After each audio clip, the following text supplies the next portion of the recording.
So hello students and welcome back to yet another video on All India Rank Cartel. Today a very important news has arrived that the Madhya Pradesh High Court has finally lifted the ban on the NEET results across India. जो news आके निकल के बाहर आ रही है वो यही बाहर आ रही है कि आप उन्होंने एनटीए को ये डायरेक्शन दिया है कि आप बाकी सेंटर्स का रिजल्ट ऑन टाइम डिक्लेयर कर सकते हैं और जो ये मध्य प्रदेश इंदौर के अंदर 11 सेंटर्स पे पावर कट की जो प्रॉब्लम थी जिससे बच्चों को लास्ट में इफेक्टिवली आधे घंटे ही मिले, कैंडल लाइट अरेंज किया गया ताकि वो एग्जाम दे सके, उन 11 क्या नाम है सेंटर्स के बच्चों का जो रिजल्ट है वो फाइनली होल्ड पे डेफिनेटली किया गया है। लेकिन बाकी जो सेंटर्स हैं अक्रॉस इंडिया उनका रिजल्ट नहीं रोका जाएगा, उनका रिजल्ट टाइमली आएगा।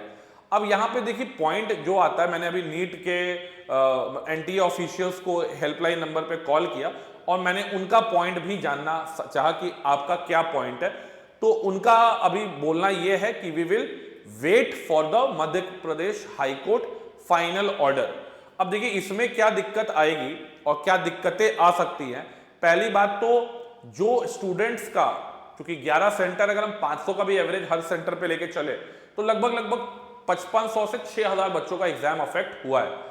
अब इनमें मध्य प्रदेश हाईकोर्ट ये निर्देश जारी कर सकता है कि आप जो है इन बच्चों का रीनीट एग्जाम कराएं, ठीक है। अब देखिए रीनीट एग्जाम अगर होगा तो एनटीए के पास बड़ा चैलेंज क्या होगा कि जो 4 मई का पेपर था वैसा ही पेपर उनको डिजाइन करना पड़ेगा, क्योंकि फिजिक्स आपने टफ दिया है, केमिस्ट्री भी आपने मॉडरेट रखा है, बायोलॉजी भी मॉडरेट रखा है, तो वैसा ही पेपर आपको फिर से देना पड़ेगा ताकि उन बच्चों को एडवांटेज ना मिले। एक तो ये काम हो सकता है। दूसरा, मध्य प्रदेश हाईकोर्ट आपको यह निर्देश दे सकता है कि आप नॉर्मलाइजेशन करिए, जो इन बच्चों के 2 घंटे बर्बाद हुए हैं इनका ग्रेस मार्किंग सबको दीजिए। और अगर यह होता है तो फिर I think this will be the most inappropriate judgment, और ये बहुत इनअप्रोप्रिएट जजमेंट होगा क्योंकि नॉर्मलाइजेशन का फायदा सब बच्चों को मिलेगा। अब उसमें जो बच्चों का तैयारी था नहीं उनको भी फायदा मिलेगा, तो इससे जो है कट ऑफ जो मध्य प्रदेश स्टेट का है उस पर बहुत ज्यादा असर पड़ने वाला है। मध्य प्रदेश के कट ऑफ पे असर पड़ेगा, ऑल इंडिया कोटा पे भी असर पड़ेगा, ऑल इंडिया रैंकिंग पे भी, बाकी स्टेट्स पे भी असर पड़ेगा। तो ये जो है जजमेंट ना आए या हम लोग को प्रेयर करना चाहिए। और अगर रीनीट का एग्जामिनेशन होता है तो पेपर की डिफिकल्टी लेवल उसी हिसाब की रहनी चाहिए। और दूसरा चीज ये है कि इसमें हियरिंग का जो डेट है उसको पोस्टपोन नहीं करना चाहिए, इसकी अर्ली हियरिंग लगानी चाहिए। और अर्ली हियरिंग लगाने के बाद आप 1 हफ्ते के अंदर फिर से बच्चों का एडमिट कार्ड जारी करिए, उनका सेंटर फिर से रीअलॉट करिए और उनको फिर से आप 7 दिन में करिए और बाकी वो पेपर ले लीजिए, आप सारा रिजल्ट एक साथ ही क्लब करके दीजिए।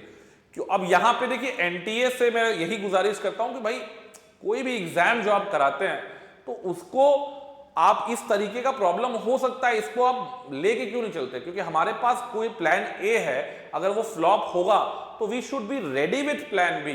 और एनटीए से बस यही दिक्कत है कि वो प्लान बी के साथ रेडी ही नहीं रहता है, ठीक है। तो एनटीए का प्लान बी अब क्या होता है, क्या वो करेगा रिजल्ट, क्योंकि बाकी का तो रिजल्ट आपके 14 जून से पहले आ जाएगा जैसे कि एनटीए के ऑफिशियल्स ने मुझे बताया, ठीक है, जिस हेल्पलाइन में मैंने कॉल किया था। लेकिन इस स्टेट के बारे में उनकी कोई क्लैरिटी हमें नहीं मिल पाई और वो भी बोल रहे हैं कि हम लोग एक बार कोर्ट के ऑर्डर का हियरिंग का, नेक्स्ट हियरिंग का वेट करेंगे। तो मुझे लगता है कि इसमें मध्य प्रदेश हाई कोर्ट को बहुत इंपॉर्टेंट एग्जामिनेशन है, सेंटर का बहुत इंपॉर्टेंट नेशनल इंपॉर्टेंस का एक एग्जामिनेशन है, इसमें बहुत जल्दी इसमें इंटरफेरेंस करना चाहिए, इंटरफेयर करना चाहिए बहुत जल्दी। इसमें अगर रीनीट करवाना है तो जल्दी से उनका रीनीट हो और डायरेक्शन दे कि जैसा पेपर आपने पिछली बार सेट किया था 4 मई वाला उसी टाइप का पेपर सेट किया जाए और किसी भी तरीके से फेयर और स्क्वायर एग्जामिनेशन जो है वो आप करवाइए, कंडक्ट कराइए। किसी भी बच्चे को आप एज मत दीजिए, फेवर मत कीजिए और किसी को भी आप डिस्करेज भी मत करिए। So that's all. क्या ये एक पैनिक सिचुएशन है, क्या ये एक एंजाइटी वाला सिचुएशन है, क्या एक स्ट्रेस देने वाला सिचुएशन है? मुझे लगता है कि मध्य प्रदेश के बच्चों के लिए थोड़ा सा ये सिचुएशन जो है वो अच्छा नहीं होगा, लेकिन बाकी स्टेट से अगर आप हैं तो there is no need to worry, because इससे बहुत ज्यादा आपका कट ऑफ पे या आपके ऑल इंडिया रैंकिंग पे प्रभाव नहीं पड़ेगा, लेकिन अगर आप मध्य प्रदेश से हैं तो डेफिनेटली आपका कट ऑफ पे प्रभाव पड़ेगा और एक सिग्निफिकेंट असर आपको देखने को मिलेगा। आपको क्या लगता है कि रीनीट होना चाहिए इन बच्चों के लिए या नहीं होना चाहिए? आप अपनी राय भी कमेंट सेक्शन में लिख सकते हैं। तब तक के लिए बच्चे लोग जय हिंद, जय भारत।